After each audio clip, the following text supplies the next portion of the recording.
Measuring the exact megawatt output of a mechanical wind turbine is a simple matter of reading a meter. Measuring the exact volume of carbon dioxide drawn down by a living forest canopy is not. You can easily meter the flow of electricity over a physical wire.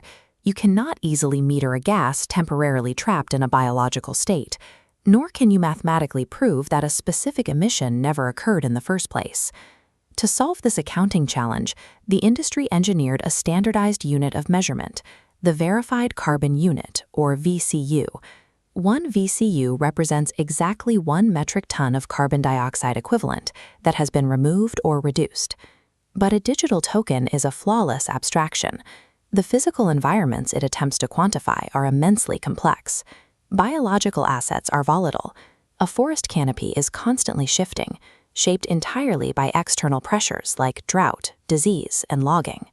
Because the underlying physical asset is so unstable, the token itself carries zero inherent value without an exhaustive governance structure underwriting its creation.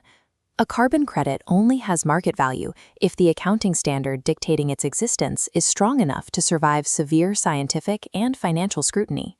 The governing architecture for these assets is the Verra Verified Carbon Standard, specifically version 5.0. The standard functions as a defensive barrier. It is built to isolate the integrity of the minted token from the inevitable failures of individual physical projects. It enforces this isolation through 3 primary mechanisms: strict geographic eligibility gates, aggressive data conservatism, and macro-level risk pooling. Project developers must survive all 3 of these independent filters before Verra will authorize the issuance of a single credit. Validating a carbon project requires proving permanent additional climate impact against an actively hostile set of rules. A measurable reduction in greenhouse gases does not automatically earn a carbon credit. The standard demands additionality. The project developer must prove that the emission reduction would not have happened without the specific intervention of carbon finance. This rule restricts standard renewable energy projects. Wind, geothermal, and solar power plants face severe eligibility constraints under Table 1. The standard rejects these projects outright unless built in United Nations designated least developed countries, or LDCs. This global heat map shows the adoption density of wind and solar infrastructure. There is heavy saturation across developed economies, contrasting sharply with the scarcity in LDCs. In saturated markets, renewable energy is already the standard, economically viable choice. Building a solar farm here requires no special carbon finance to succeed.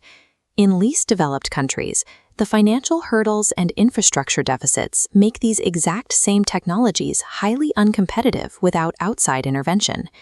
If a technological solution is already common practice in a specific geography, funding it cannot claim to yield an additional carbon reduction. Once a project survives the geographic gate, its raw data undergoes the standard's core math. This scatter plot represents raw field data governed by the accurate and conservative mandate found in the program's principles. Exact measurement of a sprawling carbon sink is rarely achievable. There is always a residual margin of error in the sampling data. When calculating their impact, developers are explicitly forbidden from claiming an optimistic or even a median average. The standard forces them to select the lowest possible defect factor within that residual uncertainty interval. When establishing the baseline scenario, estimating what would have happened without the project, this conservative factor forces the developer to assume fewer natural emissions would have occurred. Conversely, when measuring the actual project scenario, the math forces the developer to assume higher ongoing emissions during their actual operations. Applying this strict mathematical pressure from both ends of the equation drastically compresses the final volume of verifiable carbon. The architecture uses mathematics to weaponize uncertainty. Every error margin directly penalizes the developer's final credit yield, protecting the atmosphere over profit. Environmental baselines are not static ledgers. They change constantly over time. Destroying a stockpile of ozone-depleting substances receives immediate crediting, because future emissions are permanently precluded. Biological carbon sinks do not have that luxury. This timeline outlines an improved forest management project. Under the standard, agriculture, forestry, and other land use projects are locked into a mandatory baseline reassessment loop. Every 5 years, the original baseline data approved at the project's inception automatically expires. To continue generating credits, the developer must prove continuous regulatory surplus. Regulatory surplus requires auditing the area for any newly passed local conservation laws that mandate the protection the project is claiming to provide. If a local government passes a law independently protecting an adjacent forest during that 5-year window, the systemic threat of deforestation drops. As a result, the project's creditable baseline immediately shrinks. Mandatory dynamic baseline reassessments structurally prevent developers from generating credits off an outdated initial assumption. There is a final technical vulnerability in any nature-based carbon solution: the threat of physical destruction.